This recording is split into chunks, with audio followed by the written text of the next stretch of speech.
I just finished a seminar yesterday. We had the room was absolutely full.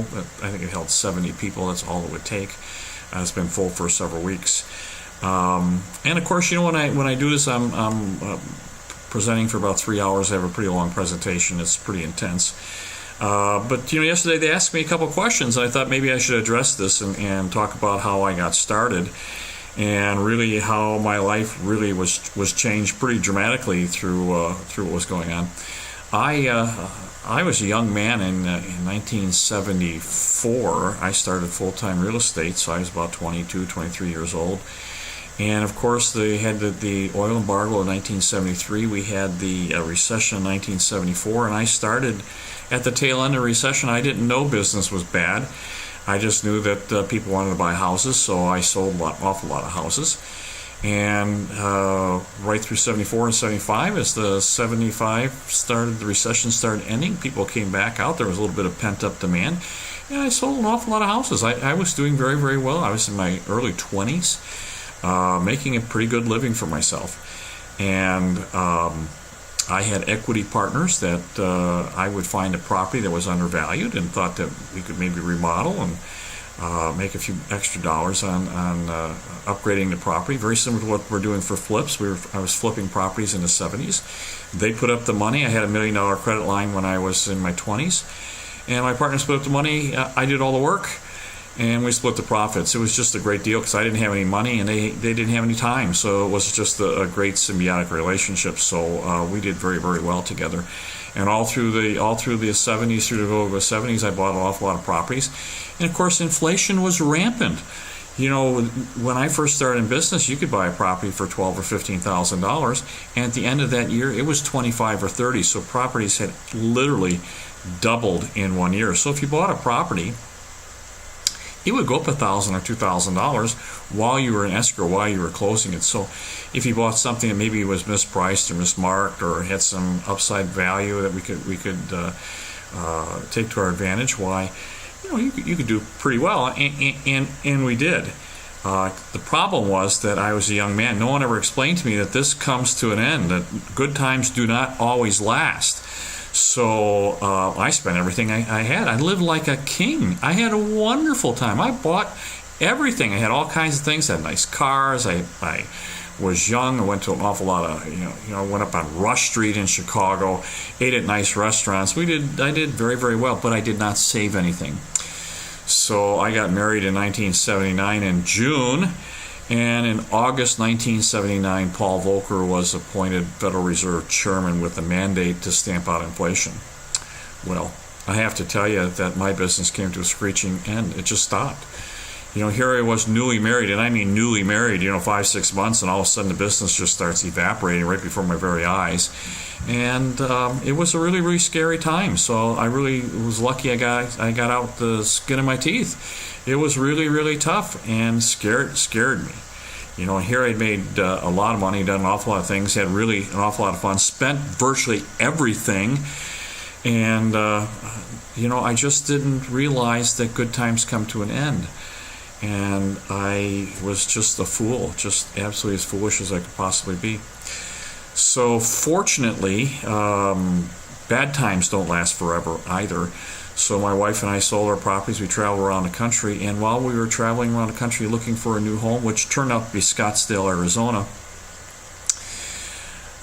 we developed this business plan, and I said to myself, I am never, ever going to do this again. It's just never, ever going to happen to me again. I'm not going to go and spend all my money and end up with nothing.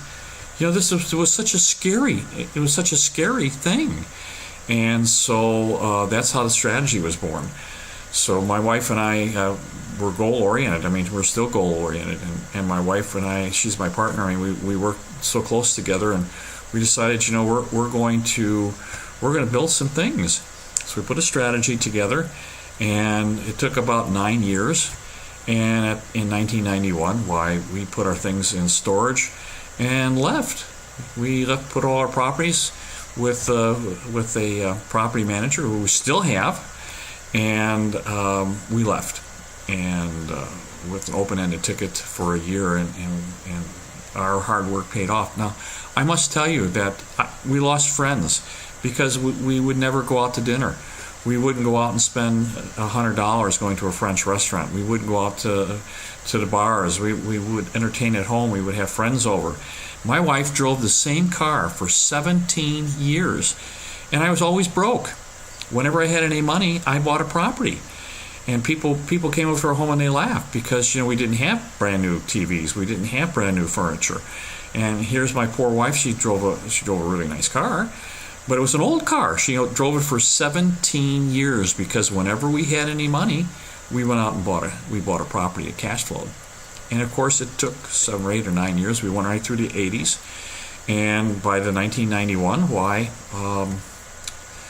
our life changed. We had properties that were cash flowing and they were paying our expenses, so we went out and had some good time.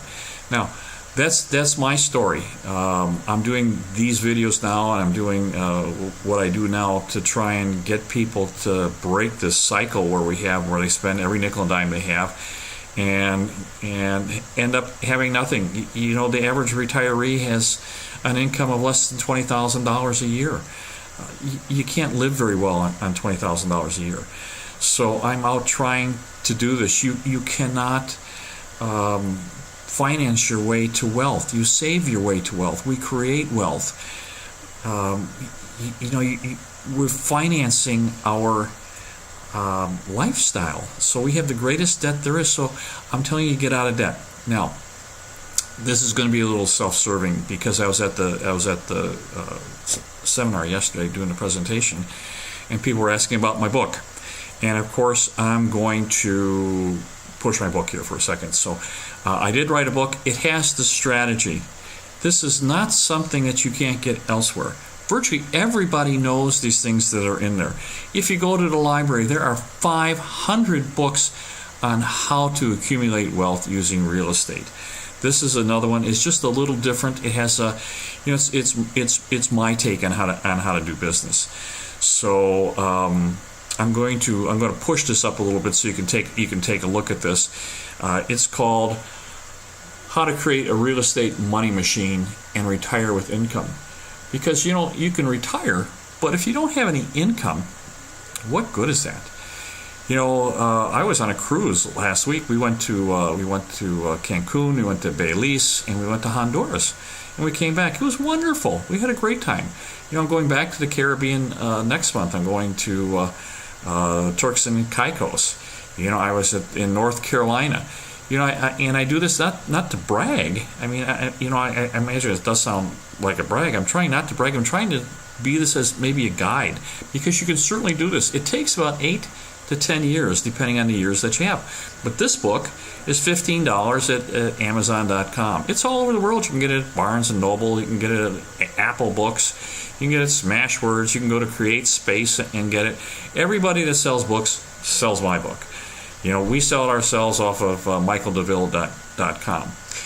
So sure, it's $15. It's not make it or break it stuff, but it's got the strategy in there. It's got some goals in there. It's got some planning for you. And I'm just putting it here so you can see that. And hopefully, if you don't buy my book, if I'm reaching you, please go to the library. There's 10, there's stacks and stacks of these books. And I think we're going to have some times coming in here where I think you really need to start doing some asset allocation. If you have investment risk capital, which is in the stock and bond market, I think it's done extremely well. My question to you is, how much better do you want it to do? I think that you need to really start reallocating some of your money. I've been pounding the table on this, but believe me, I've been through 5 or 6 recessions in my lifetime. I mean, I'm in my 60s. You have to know that a recession is coming. You just have to know. I don't know if it's in the next 2 months or the next 8 months, but it does take a little while to start to transfer some of your funds around. So you're welcome to call me. You're welcome to call anyone here. This is what we do. You're welcome to talk to your advisor. Please talk to your advisor. Talk to them about an exit strategy. I mean, if things start going against you, at what point are you going to pull the plug? I had someone in my seminar yesterday say, well, we've just done really, really well. I said, but you don't have to be fully invested 100% of the time. If things start to get sketchy, you can go ahead and take some money off the table. Maybe that's what you need to do. So you're welcome to call us. Please think about this. Call us. We'll brainstorm. This videos are for you. I've already done this, and I've had a really, really good life, and I'd like you to have a really, really good life. So listen, it's my very, very best to you from Scottsdale, Arizona, and God bless you. Bye-bye now.